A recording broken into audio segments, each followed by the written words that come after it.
Hello, and welcome back to episode 2 of Wyandot Lake, our Planet Coaster 2 park. Today is going to end up being a little bit of a shorter episode than most of our episodes will be as we go ahead and continue work on our entry plaza, both inside and outside of the park. While it's a bit of a shorter episode, there is certainly a lot that gets done, so let's go ahead and get into it. We're starting outside of the park. We've got these kind of two ticketing buildings that we are putting together. One of them I will eventually change. I can't remember if it's group sales or will call. I think it's group sales. That is I believe the one on the right there that we haven't started yet. But the two buildings are identical, so we end up just kind of copying them over once we finish that.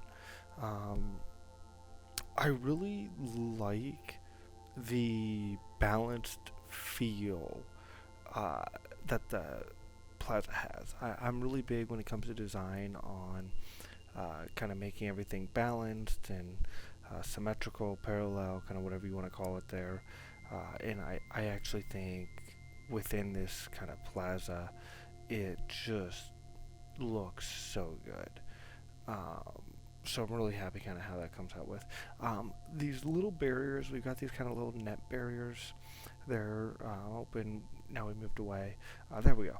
Um, my only gripe is I wish Frontier would make all fences barriers and not just kind of the not I don't want to say rope line that it is, but kind of what you see at kind of like a movie theater, uh, or an athletic event as you're entering. Kind of those kind of barriers. Right now are the only ones that actually work as barriers. I wish all of them would. I think it would give the players so much more flexibility. So hopefully someday we see that. Um, but other than that, I'm really happy with how this kind of turned out. We've got kind of the numbers, and I got to tell you, the advanced move with the sizing, the scaling, is just an absolute game changer. To be able to kind of shrink those numbers down, and you'll see us kind of use those kind of block letters throughout the park, and it just looks so good. I'm really happy with that. Um, there are some things I do want to kind of add to this area that I've not come back to and done yet. I do want to add some barriers, kind of some security barriers to the outside. Reason being is I have found metal detectors on the workshop. I think I found the one I'm going to use. I'm not 100% sure yet. I think I'm going to do some more looking now that the workshop is a little bit more user friendly, kind of finding what you want to find. But I think I'm going to try to find a few more, um, and I'm going to put some metal detectors into the front, and then kind of some security barriers. Try to make it so that the guests actually will kind of walk through them. Um, Add a little bit to that realism, I think would just look really cool.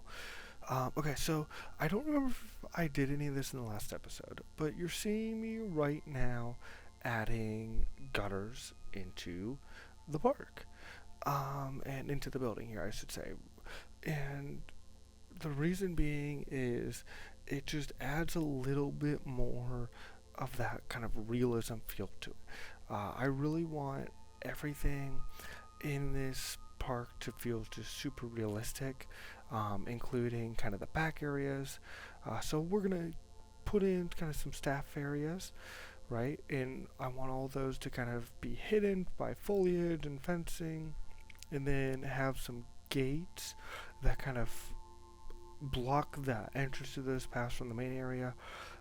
Behind buildings, I want there to be dumpsters, gutters on buildings, AC units attached to roofs or behind buildings.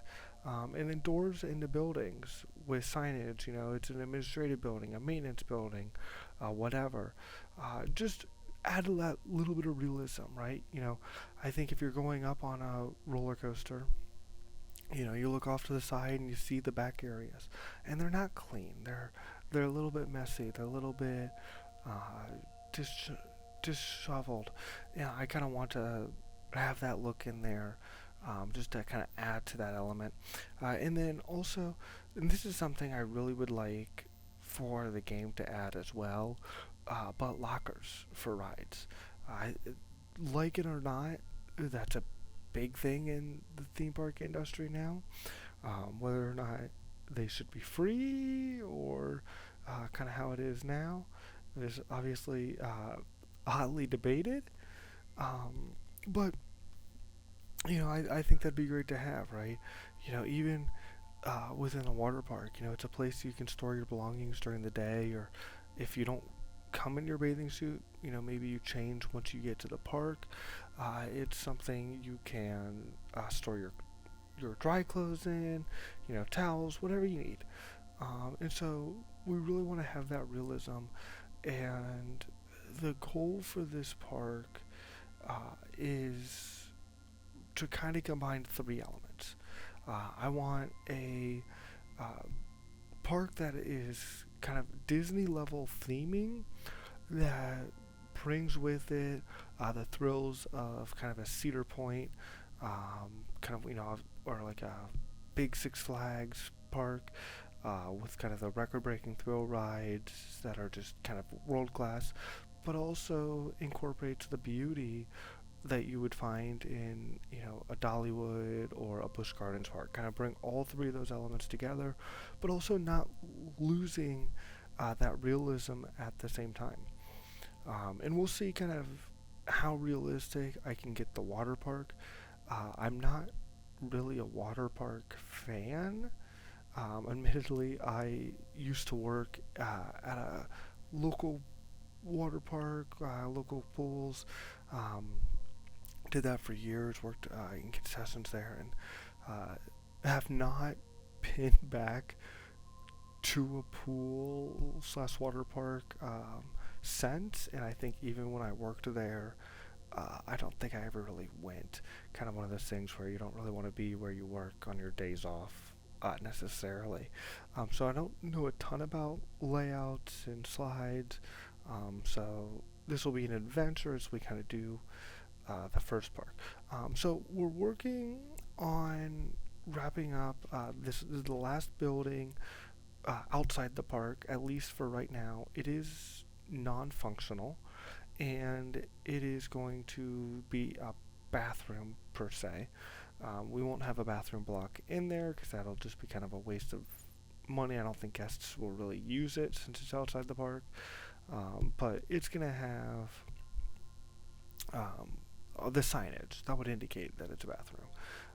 I think it's something, every park has bathrooms outside the park for, as soon as you get there, right? You've been in the car for a few hours, and little Johnny had a big old thing of juice, and he's not waiting to get through the line. Into the park, I should say. So that's kind of the last thing we're working on here. And then on the other side of the entry plaza, from this building, it's just kind of an empty space. We got those couple signs we put in, kind of that little fencing we put in last game. I might put security. I kind of touched on this at the end of the last video. I might put security over there. I'm not entirely sure. Maybe even a non-operational kind of security building. Might just put some foliage to kind of hide the exit road. Either way, it's something that I'll probably address during the final cleanup episode before we enter, open, or not enter. It's early in the morning. I'm tired. Let's cut some slack here.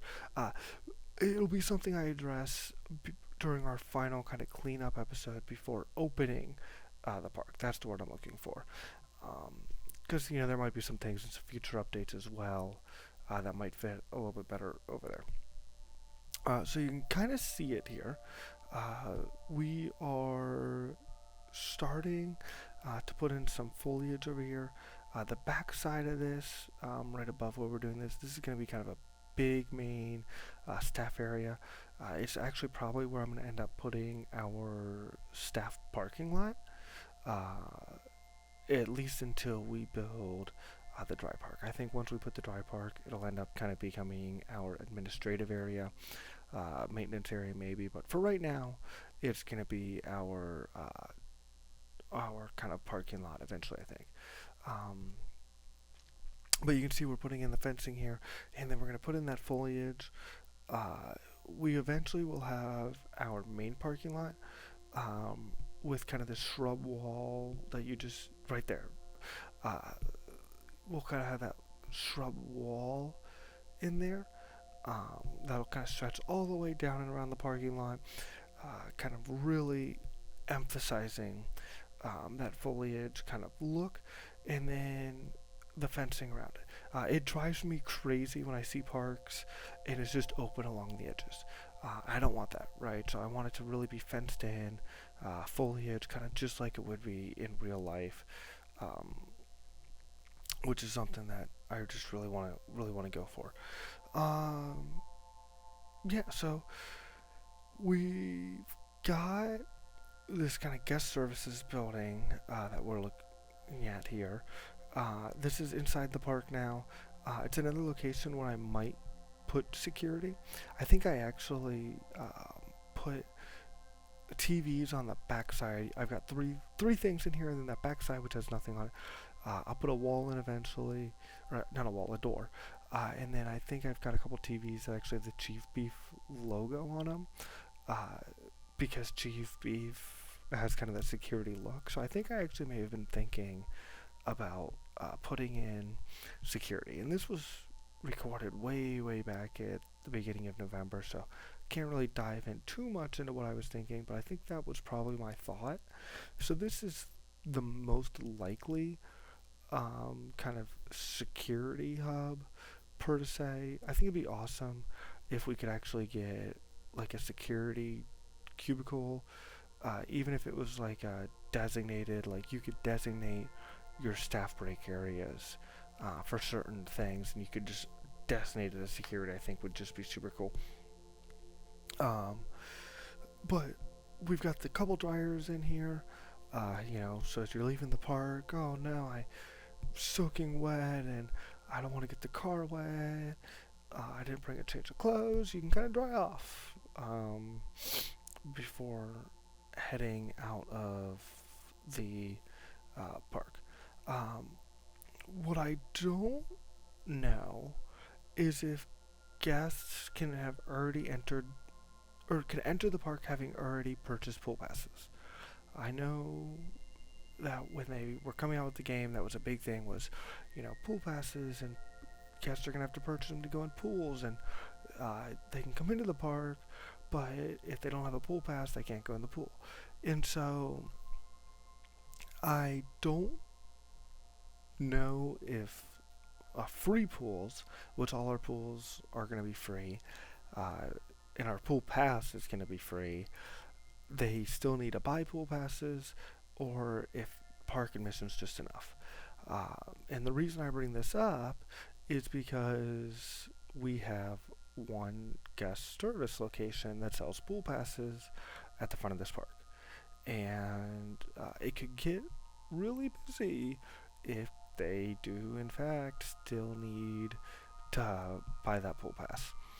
Um, so, real quick here, we are putting on this little roof just because it might get really busy, and so that way, if it rains or whatever, our guests don't get wet. But I do like with our guest services on top of the pool passes, it actually sells other products. I want to say it's where you get the like sunscreen. I don't think this is where keychains are, but I know it's got a couple other things on top of sunscreen. I think maybe an umbrella, but it's not just the priority pass, not just the pool pass, because I think in the first Planet Coaster, It was easy for these shops to not make a ton of money because it literally just sold one item. So I think that's super cool, and I'm really kind of excited. I think it actually has kind of another merchandise location because I know I think there's 4 merchandise locations right now in the park. And then obviously in the update coming out here in a couple weeks, there is the actual souvenir shop um, that is going to be going in. So I know I said in the last episode we would kind of talk about kind of my thoughts on the game today, but we are running out of time here, so we're going to push that to another episode. But in our next episode, we are going to be finishing off our entry plaza here with a couple more buildings inside the park, just kind of doing some touching up. Our focus is going to be on our main merchandise store. A nice little photo spot that I just came out wonderful. I want to put a few more of those throughout the park as well, which you'll see that in the next episode. And then we're going to do a little bit of work on our backstage area, kind of our primary backstage area where our generators and water pumps and all that are going to sit, along with our maintenance slash break room area. And just like with this video, I will be releasing another video tomorrow as we do daily videos for our first 15 episodes or so, while we kind of catch up and kind of get more recent in the footage and the recordings to kind of showcase some of the more recent Planet Coaster 2 updates and scenery pieces. And so if you like the video, please make sure to leave a like, comment, let us know what we should put on the other half of the entry area there. If there's anything that I'm missing within an entry area, where we should put security, all that fun stuff. And then if you enjoyed the last couple videos, want to see more, go ahead and subscribe. And I've got nothing else to go over today. And enjoy the last couple seconds, and see you tomorrow.